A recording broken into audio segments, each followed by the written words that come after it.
Hello and a very warm welcome. I'm so glad you're here. Let's explore a topic that touches the very core of how we love. Let's kick things off with a question you've probably asked yourself before. Why do some people jump into relationships and embrace closeness, while others back away as soon as things get serious? Why do some couples feel safe and secure from the start, but others get stuck in a cycle of pulling close and pushing away? The answer lies in something called attachment theory, a fascinating idea in psychology that helps us crack the code of love and connection. Our story begins with a discovery from the 1970s. A psychologist named Mary Ainsworth ran an experiment called the strange situation. She watched how kids reacted when their mom left the room for a bit and then came back. Some kids ran to their mom with open arms, calm and happy. Others got super upset and clingy, while some acted like they didn't care at all. Ainsworth, along with her colleague John Bowlby, figured out that these reactions create an emotional map in our brains, a map that shapes how we love and connect as adults. So what's this emotional map about? Attachment theory says that the way our parents or caregivers treated us as kids builds a blueprint for how we handle relationships later on. If we got steady love and attention growing up, our brain learns that relationships are safe and trustworthy.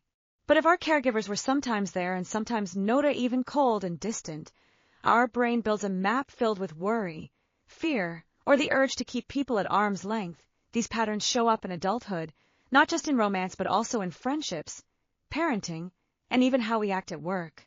Now, let's dive into the 4 main attachment styles that shape how we love. These are like the characters in our story, each with their own way of navigating relationships. First up is secure attachment. People with this style are like a cozy, safe harbor. They're okay with closeness, trust their partner, and balance being independent with being connected. This comes from having parents who were always there, reliable and caring. Take Emily, for example. She shares her fears and dreams with her partner without worrying about being judged. These folks usually have strong, lasting relationships. Next is anxious attachment. These people are always scared their partner might leave them. They crave reassurance and get super sensitive to any hint of distance. This comes from growing up with parents who were sometimes loving, sometimes absent. Picture Sarah. She panics when her partner doesn't reply to her text right away, thinking the relationship is doomed. Or in a friendship, if her best friend doesn't call for a while, she assumes they don't like her anymore. For anxious folks, here's what can help. Try calming yourself down instead of texting nonstop. Take a few deep breaths and remind yourself that a late reply doesn't mean rejection. Writing your feelings in a journal can help you understand them better. Also, talk openly with your partner, like saying, "When you don't reply, I get worried. Can we talk about it?" Then we have avoidant attachment. These people love their independence and get uncomfortable with too much closeness. They often build an emotional wall to stay safe. This stems from parents who were distant or ignore their emotional needs. Think of James. He loves his girlfriend but dodges deep, heartfelt talks and pulls back when things get too close. At work, he keeps things professional, avoiding personal chats with coworkers. For avoidant folks, try small steps toward closeness, like sharing a simple memory or fear with someone you trust. Remind yourself that being open isn't a weakness. You can also set clear boundaries, like telling your partner, "Sometimes I need space, but it doesn't mean I don't care about you." The 4th style is disorganized attachment, sometimes called insecure attachment. These people want closeness but are also scared of it, which makes their emotions a bit of a roller coaster. This comes from growing up with parents who were both comforting and frightening, maybe due to unpredictable behavior or stress. Imagine Anna. One day she's super clingy with her partner, the next she pushes them away. With her mom, it's the same. She'll crave her attention one moment and avoid her the next. For disorganized folks, working with a therapist to heal past wounds is key.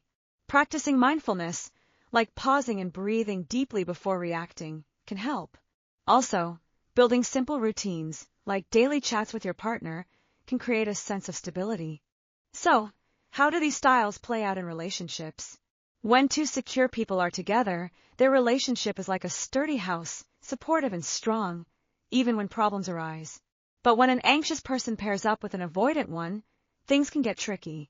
This is called the anxious avoidant trap, like a complicated dance where neither partner is to blame, but they keep stepping on each other's toes. The anxious person notices a tiny sign of distance, like an unanswered text, and starts sending messages or asking for reassurance.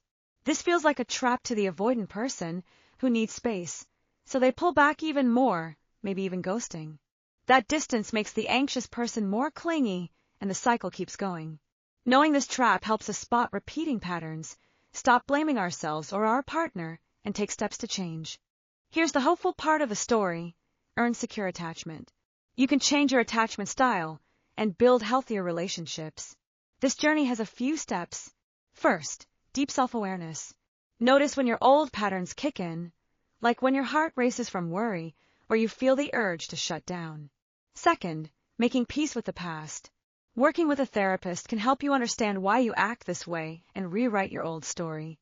Take Lisa, for example. She was always terrified her boyfriend would leave her, checking his phone and freaking out over late replies. With therapy and daily journaling, she learned to manage her fears, talk openly, and trust her partner. Their relationship blossomed. Third, building corrective relationships. Being around secure people, like a supportive partner or friend, gives you a safe space to practice being open. Fourth, practicing new skills. Learn to manage emotions before reacting, express your needs clearly, and set healthy boundaries between closeness and independence. Finally, become your own safe base. Learn to calm yourself in tough moments, meet your own emotional needs, and see yourself as a worthy partner. This isn't just theory. Science shows the brain is flexible and can rewire itself even in adulthood. That means new habits of love can truly be learned. And when one person changes, that change ripples through every relationship around them. In today's world, with dating apps, ghosting, and endless choices, attachment styles are more noticeable than ever. Anxious people stress out waiting for quick replies on apps.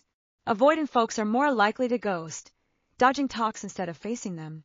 In long-distance relationships, secure people trust easily, while anxious ones struggle with doubt. Knowing your attachment style helps you understand why some people get stuck in toxic cycles, while others build lasting love. Here's a quick test to figure out your style. When your partner pulls back a bit, do you stay calm and trust them, worry and send tons of texts, or tell yourself it's fine but feel distant inside? When someone gets really close, do you feel happy, fear they'll leave, or feel trapped and need space? If you're calm and trusting, you're likely secure. Worried and texting. Anxious. Pulling back. Avoidant. A mix of both. Maybe disorganized. In the end, attachment theory teaches us that love isn't just about finding the right person, it's about becoming the right person too. Love isn't luck or fate, it's a skill. Every heartbreak is a chance to learn, and with self-awareness and new habits, we can turn fear into trust, distance into closeness, and chaos into stability. So, here's a question for you. If you could tell your younger self one thing about love, what would it be?